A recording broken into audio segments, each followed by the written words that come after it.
My name's Eli Mercer, and before any of this happened, I was the kind of person people in Maplewood described while they still had one hand on the screen door. Easy, steady. Good kid. I was 25, worked full-time at Bell's Hardware on Main, and if somebody needed a furnace filter, a box of deck screws, or the right grit sandpaper for an old oak table, I was usually the guy they asked. Maplewood is small enough that people know which dog belongs to which porch. White fences, maple trees dropping those helicopter seeds into the gutters, hanging baskets outside the bakery in spring.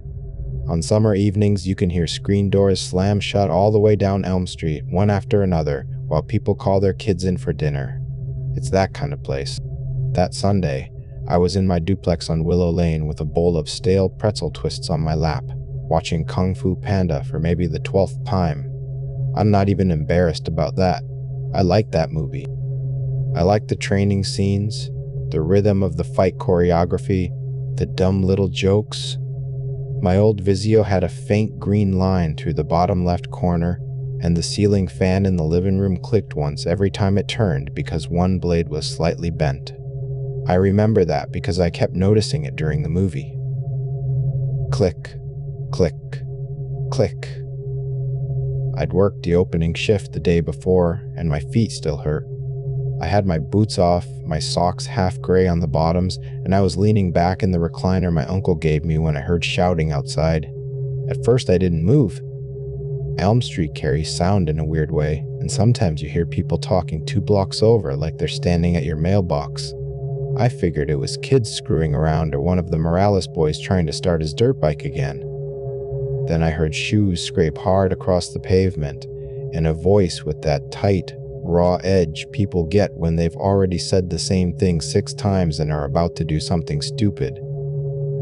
I hit pause with the remote and sat there for a second with Poe frozen mid-kick on the screen.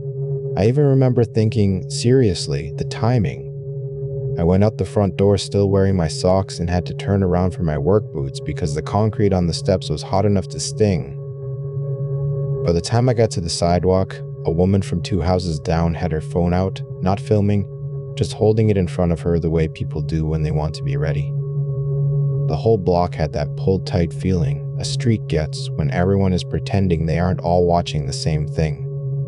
The noise was coming from the middle of Elm, near the Bradford place with the blue shutters that never close all the way. 2 men were in the street arguing beside a dented silver pickup. One was Darren Pike, shaved head, thick neck, black tank top, little bluegill tattoo on his upper arm that looked sun-faded and blurry. The other was Nolan Reeves, taller, narrower in the shoulders, still wearing the red polo from the gas station over on Route 8. Darren was red in the face, jabbing a finger at Nolan's chest. Nolan kept saying it wasn't disrespect, it was a parking issue, move the truck and be done with it, but by then it had nothing to do with the truck. There were maybe 8 people around them. Bannister had a Dollar General bag hanging from her wrist, the plastic crackling every time she shifted her grip. A kid on a BMX had 1 sneaker on the curb and 1 on the pedal. Somebody's sprinkler was ticking back and forth in a front yard nearby, mist drifting over the sidewalk. I stepped in because nobody else had, and because once you've walked that far, everybody looks at you like you showed up for a reason. Enough, I said. Back off, both of you. Darren snapped his head toward me so fast I caught the smell of beer even from a couple feet away. Nolan looked relieved to see anybody break the line between them. It's none of your business, Eli, Darren said. It became my business when you took it into the street. That got a couple nods from the people watching, and I think that embarrassed him more than anything. I held the hand out toward each of them, not touching either one yet, just making space. Nolan took 1 step back. Darren did too, but only because he was sizing me up. Go cool off. I told them, go inside, this is dumb. For a second, it worked. You could feel the whole crowd loosen up. Bannister let out a breath through her nose. The kid on the bike rolled backward a few inches. I turned my shoulders, already thinking about getting back to my movie before the frozen pizza in my oven turned into roofing tile. Then I heard Darren's shoe slap the asphalt behind me. I turned just in time to see his fist hit Nolan square in the face. It made a flat, ugly sound. Not loud. That was the part that stuck with me. I always thought punches in real life would sound sharp, like they do in movies. This was wet and blunt. Nolan's head snapped sideways, and he stumbled into the side mirror of the pickup. Somebody yelled. The Dollar General bag hit the ground, and a bottle of lemon lime soda rolled into the gutter. I didn't think. I grabbed Darren from behind, both hands on his shoulders, and hauled him backward before he could swing again. "What is wrong with you?" I shouted, and I mean the actual question, not just the expression. He was backing off. Darren thrashed hard enough to drag us both half a step. He was solid. I locked my arms and kept him turned away from Nolan. My forearms started burning almost immediately. He kept trying to wrench one shoulder free, spit flying when he talked. "Let me go." "No." He had it coming. No, he didn't. I said it again because he kept pushing. "You don't solve it like this." Behind us, I could hear Nolan breathing through his mouth, quick and ragged. Somebody finally called 911, or maybe they already had, because less than a minute later, a patrol car came around the corner with the siren yelping once, twice, then cutting off. Officer Morrow got out. Everybody in town knew Morrow. Mid-40s, tan uniform, always too neat. Coffee stain usually somewhere on the lid of the tumbler in his cup holder, but never on the shirt itself. He took one look at Darren in my grip and Nolan holding his face and said, "Talk." Everybody talked at once. People pointed. Nolan bent over, hand pressed to his cheek, saying Darren hit him after it was over. Bannister kept repeating, "Eli got between them, Eli got between them." Darren went from fighting me to acting offended just that fast. Officer Morrow separated us, turned Darren around, cuffed him, and walked him to the cruiser while Darren kept looking back over his shoulder with that flat stare people get when they want you to know they're memorizing you. Then he was gone. The street emptied out in pieces after that. People picked up what they'd dropped, straightened their shirts, adjusted themselves back into Sunday. I went home, took my boots off again, and sat in front of the paused movie without hitting play for a long time. After that, I went back to Bell's Hardware and did what I always did. I stocked contractor bags, I cut keys on the old Ilco machine that squeals for half a second before the wheel bites. I helped Mr. Clegg choose between two brands of weed killer while he complained about crabgrass in his pavers. I shook paint cans until my palms smelled like metal and tint. Life should have settled back into place. It didn't. People wanted to talk about Elm Street. Some said I did the right thing. Some said I should have stayed out of it and let the police handle it, even though the police hadn't been there yet. I'd be facing the fastener aisle, lining up boxes of Hillman lag bolts, and hear my name from the register because somebody had come in mostly to buy a pack of AA batteries and partly to look at me. Nights were the worst. The sound of that punch kept replaying in my head whenever a cabinet door slammed or somebody dropped a melon in the grocery store, a flat sound, a body sound. About a week later, I was locking up the store alone.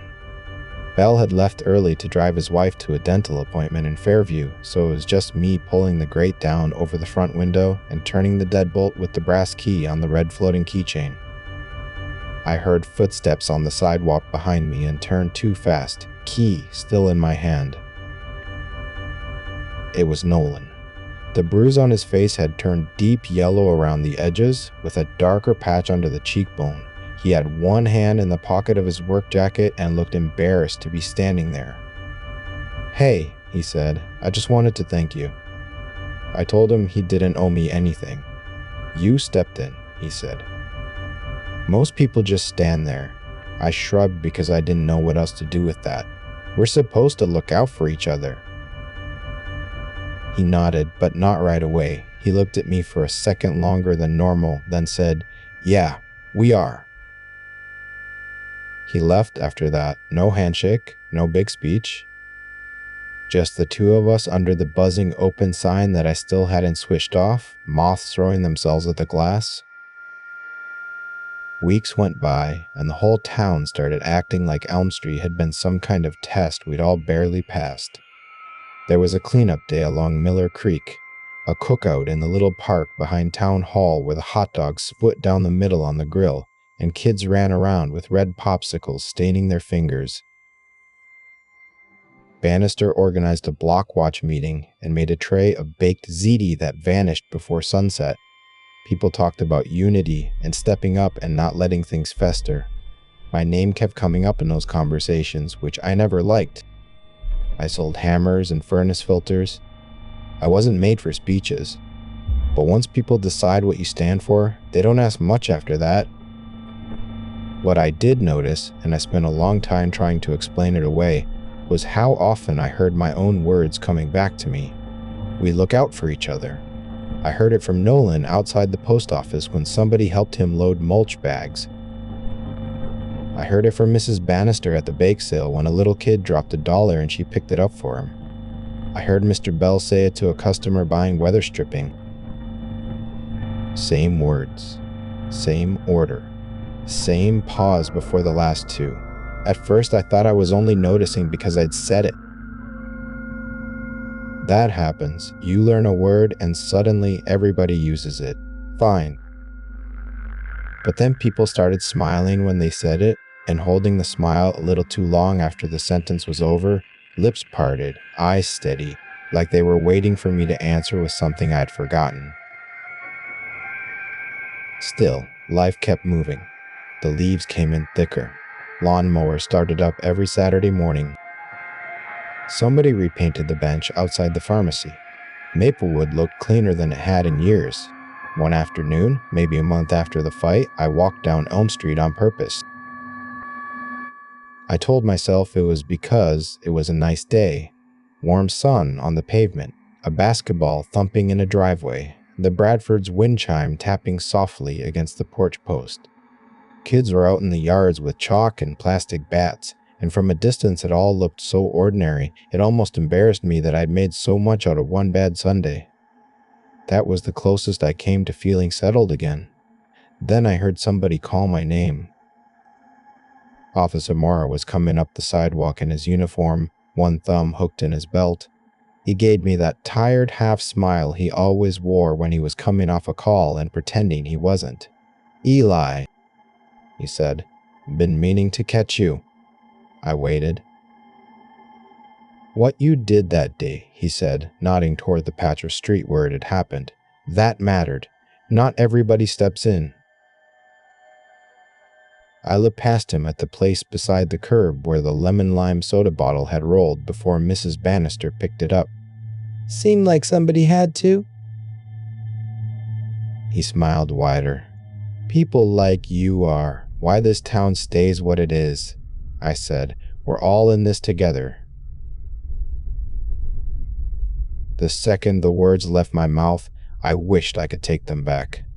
Officer Morrow's expression didn't change at all, but he didn't blink either, not once. Behind him, the kids in the Bradford yard had gone quiet. Even the basketball had stopped. Then, directly behind my left shoulder, close enough that I felt breath touch the rim of my ear, a man's voice said, "Walk away now."